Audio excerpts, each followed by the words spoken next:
வாழ்க வையகம், வாழ்க வையகம், வாழ்க வளமுடன். வாழ்க வையகம், வாழ்க வையகம், வாழ்க வளமுடன். இமயத்தை அடைய புறவழிச்சாலை அமைத்த அருட்தந்தை என்ற ஒரு தலைப்பில் சிந்தனை விளக்கம். எத்தனையோ மகான்கள், புண்ணிய புருஷர்கள், அருளாளர்கள், ஞானிகள், முனிவர்கள், சித்தர்கள், ரிஷிகள் அனைவருக்கும் முதற்கண் எமது சிரம் தாழ்ந்த பணிவான வணக்கங்களை தெரிவித்து மகிழ்கிறேன். யான் பெற்ற இன்பம் பெருக இவ்வையகம் என்ற பெருநோக்கில், யான் பெற்ற இன்பம் பெருக இவ்வையகம் வான் பற்றி நின்ற மறைபொருள் சொல்லிடின் ஊன் பற்றி நின்ற உணர்வுறு மந்திரம் தான் பற்ற தலைப்படும் தானே என்று அற்புதமான கவியை திருமூலர் திருமந்திரமாக அருளினார்கள். இவ்வையகம் வாழ வாழ்த்தும் திருமந்திரத்தை வாழ்க வையகம், வாழ்க வையகம், வாழ்க வளமுடன் என்று அருளினார் அருட்தந்தை வேதாத்ரி மகரிஷி அவர்கள். வையமெல்லாம் வாழட்டும் வாழ்க்கை வளம் காத்தினிதாய், வளரட்டும் மெய்யறிவு வாழ்க்கை இன்பம் துய்த்தலிலே, உய்யமை பொருள் நாட்டம் உலகெங்கும் மக்களிடம் ஓங்குக மேலோங்குக நம் உள்ளமெல்லாம் ஒன்றுபட என்று அற்புதமான கவியை அருட்தந்தை வேதாத்ரி மகரிஷி அவர்கள் ஞானக் களஞ்சியமாக அருளியுள்ளார்கள். உடம்பார் அழியின் உயிரார் அழிவர், திடம்படமை ஞானம் சேரவும் மாட்டார், உடம்பை வளர்க்கும் உபாயம் அறிந்தே உடம்பை வளர்த்தேன் உயிர் வளர்த்தேனே என்பது திருமந்திரப் பாடல்.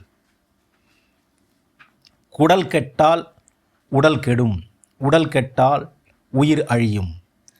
உடம்பை வளர்க்கும் உபாயமாக எளிய முறை குண்டலினி உடற்பயிற்சியையும், உயிரை வளர்க்க காயகற்ப கலையையும், மனதை வளப்படுத்தும் அகத்தவ பயிற்சி முறைகளையும், நட்பு நலத்திற்கு அகத்தாய்வு பயிற்சிகளையும் மிக மிக எளிய முறையில் சிம்பிளிஃபைடு குண்டலினி யோகமாக வடிவமைத்து தற்கால நவயுகத்திற்கு ஏற்றபடி இல்லற வாழ்க்கையூடே பயிற்சி செய்து தானும் சமுதாயமும் நலமோடும் வளமோடும் வாழ ஏற்றதொரு வாழ்க்கை கல்வியை மனவளக்கலை யோகாவாக அருட்தந்தை வேதாத்ரி மகரிஷி அவர்கள் உலகுக்கே அருளியுள்ளார்கள். குண்டலினி யோக பயிற்சிகளை பழக முற்காலங்களில் பல கட்டுப்பாடுகள் இருந்தது உண்டு. இல்லறவாசிகளுக்கும் பெண்களுக்கும் இந்த பயிற்சிகளை செய்ய அனுமதி இல்லை. மேலும் 12 ஆண்டுகள் கடுமையான குருகுல வாசம் செய்துதான் ஆண்களும் பயில வேண்டும் என்ற நிலை எல்லாம் இருந்தது உண்டு. ஞான நிலை இல்லத்தில் வாழ்வோர்கட்கு நல்லதல்ல, கிட்டாது, வேண்டுவோர்க்கு கானகமே தகுதி எனவும் கற்பித்த கருத்தேற்ற காலம் அது மாறிப்போச்சு இன்று வேதாத்ரி மகரிஷி அவர்களின் வழிகாட்டுதலால். அந்த கால கடுமையான நிபந்தனைகளால் மக்கள் ஞான மார்க்கத்திற்கு வர தயங்கினார்கள். திடம்பட மெய் ஞானம் சேரவும் மாட்டார் என்ற நிலையை மாற்றி பாமர மக்களும் எளிய முறையில் குண்டலினி யோகம் பழகி பலன்களை பெற உலக சமுதாய சேவா சங்கத்தை வேதாத்ரி மகரிஷி அவர்கள் நிறுவினார்கள். மெய்ஞானம் என்ற அருட்கோயிலுக்குள் புகும் நுழைவாயில்தான் ஆக்ஞா சக்கரமாகும். நாட்டம் இரண்டும் நடுமூக்கில் வைத்திடில் வாட்டமும் இல்லை, மனைக்கு அழிவும் இல்லை, ஓட்டமும் இல்லை, உணர்வு இல்லை, தான் இல்லை, தேட்டமும் இல்லை, சிவன் அவனாமே என்பது திருமந்திரப் பாடல். குண்டலினி யோகம் பழகும் அன்பர்கள் இரு கண்களின் மத்தியில் மூக்கின் நுனியில் நாட்டத்தை செலுத்தும் போது மூச்சுக்காற்று பிராணசக்தி ஒழுங்குபட்டு மனதின் வாட்டம் அகலும், உடல் அழிவற்று உறுதி பெறும், மனம் புறத்தில் ஓடாது இருக்கும், ஆழ்ந்த தவத்தில் புற உலக உணர்வற்று இருக்கும், எந்த கவலையும் அற்று மனம் அமைதியில் திளைக்கும். தவத்தின் பயனால் அந்த ஜீவன் சிவனாய் ஆகும் என்பதே அந்த திருமந்திரப் பாடல் கூறும் கருத்தாகும். இரு விழிகள் மூக்குமுனை குறிப்பாய் நிற்க எண்ணத்தை புருவங்களை நிறுத்தி ஒருமையுடன் குருநெறியில் பழகும் போது உள்ளொளியே பூரித்து மூலமான கருவுக்கு மேனோக்கு வேகமூட்டும், கருத்துக்கு இந்நிகழ்ச்சி உணர்வாய் தோன்றும், அருவநிலையாம் ஆதி உருவாய் வந்த அத்துவித ரகசியமும் விளக்கமாகும் என்று அருட்தந்தை அவர்கள் கவி அருளியுள்ளார்கள். ஐம்புலன்கள் வழியாக வெளியே பார்த்து கொண்டிருந்த மனம் உள்முகமாக திரும்புகிறது. மனம் உயிரின் மேல் ஒன்றுகிறது. அதனால் 5 புலன்களும் அமைதி பெறுகின்றது. 5 உணர்வுகளில் 4 உணர்வுகள் மறைந்து அழுத்த உணர்வு மட்டும் ஆக்கினையில் உணர்கிறோம். மனம் அமைதி அலைநீளமான ஆல்ஃபா அலைநீளத்திற்கு வினாடிக்கு 8 முதல் 13 வரையிலான அலைநீளத்திற்கு வருகிறது. ஆன்மா இச்சை வயப்பற்று ஆற்றிய ஆகாமிய கர்ம வினைகள் கழிகின்றது. பிட்யூட்ரி என்ற நாளமில்லா சுரப்பி நன்கு இயங்குகிறது. மனதிற்கு விழிப்பு நிலை அவேர்னஸ் உண்டாகிறது.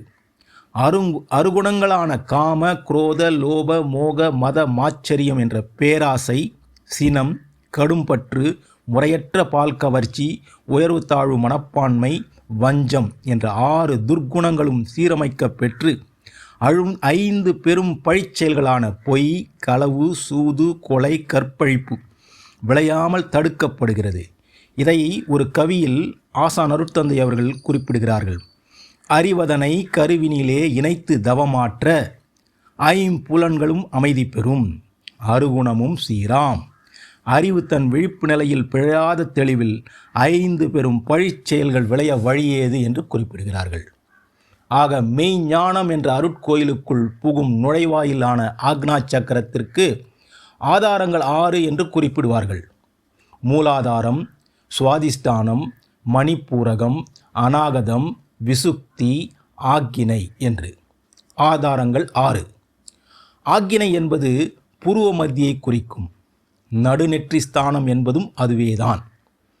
ஆக்கினையை முத்து முகப்பு என்று சித்தர்கள் அழகாக வர்ணிப்பார்கள். மேலும் மூக்கும் புருவங்கள் 2 கூடும் முச்சந்தி வீடு என்றும் கூறுவார்கள். மூலாதாரம், சுவாதிஷ்டானம், மணிப்பூரகம், அநாகதம், விசுப்தி என்ற 5 ஆதாரங்களுக்கு மேல் ஆக்கினை 6வதாக இருப்பதால் பஞ்சனை மேல் இருக்கை என்றும் உருவகப்படுத்துகிறார்கள். ஆக்கினை என்பது 3வது கண்ணாகும். ஆகவே அதை திரிநேத்ரா என்றும் அழைப்பார்கள். நெற்றி மையத்தில் உள்ள நெற்றிக்கண் என்றும் ஞானக்கண் என்றும் கூறுவார்கள். அதை குளோபல் விஷன் என்றும் மேதை நாடி, அறிவு மையம், புருவ மையம் என்றும் கூறுவார்கள். இமைகளின் மையம்தான் இமயம். அதுதான் ஆக்னா சக்கரமாகும். If you want to take rest, go to Everest என்று ஒரு ஆங்கில கூற்று உண்டு. எப்பொழுதும் அமைதியை விரும்புவோர் இமைகளின் மையமான ஆக்கினையில் தவமாற்ற வாரீர் என்கிறார்கள். அன்பர்களே வாரீர், அறிவின் இருப்பிடம் அறிந்து இன்பமுற அன்பர்களே வாரீர். இன்ப நிலையதை, ஏக நிலையதை, அன்பு நிலையதை அறிந்திடலாம் என்று அன்பர்களே வாரீர். தின்று திரிந்து உறங்கவோ பிறந்தோம் என்று நினைந்ததால் ஏனென உணர்ந்தோம். அன்றாட வாழ்வை அறிந்து அனுபவிக்க இன்றேனும் விரைந்து எழுச்சி பெற்று உய்வீர் வாரீர் என்று அழைக்கிறார் அருட்தந்தை வேதாத்ரி மகரிஷி அவர்கள். குண்டலினி யோகத்தின் முதற்படி ஆக்கினை தவம். ஆக்கினை தவம் என்பது ஏறுபடி தவம் என்றும் அழைக்கப்படுகிறது. ஊற்றை சடலமடி, உப்பிருந்த பாண்டமடி, மாற்றி பிறக்க மருந்தெனக்கு கிட்டுதில்லையே, மாற்றி பிறக்க மருந்தெனக்கு கிட்டு விட்டால் கண்ணம்மா உன்பாதம் சேரேனோ என்று அழுகுனி சித்தர் பெருமான் அவர்களும் பாடுகிறார்கள். மாற்றி பிறக்க குருவின் அருள் வேண்டும்.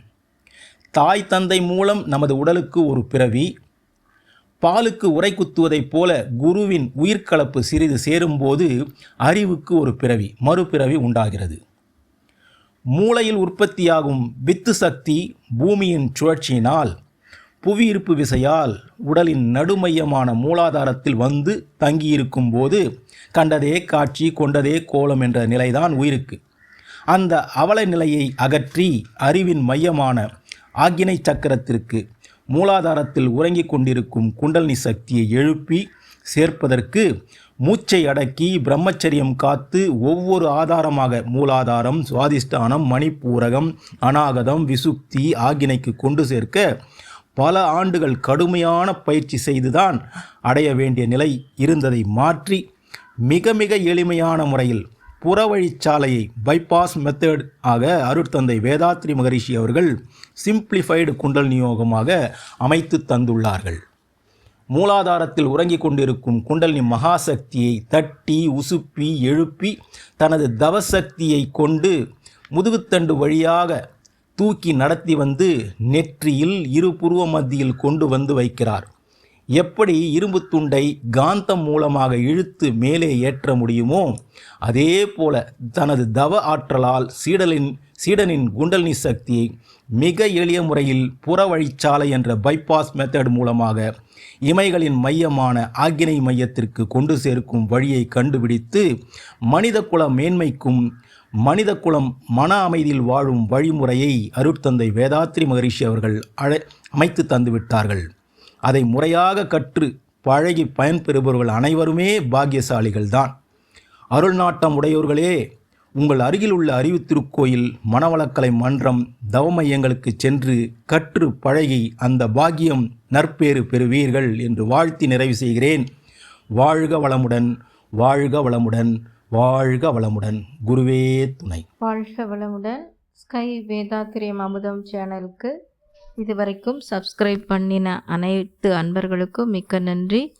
வாழ்க வளமுடன். அனைவரும் வேதாத்திரிய தத்துவங்களை உலகறிய செய்வோம். இந்த சேனலை உங்கள் அன்பர்கள் அனைவருக்கும் ஷேர் செய்து பயன்பெறுங்கள். நன்றி. வாழ்க வளமுடன்.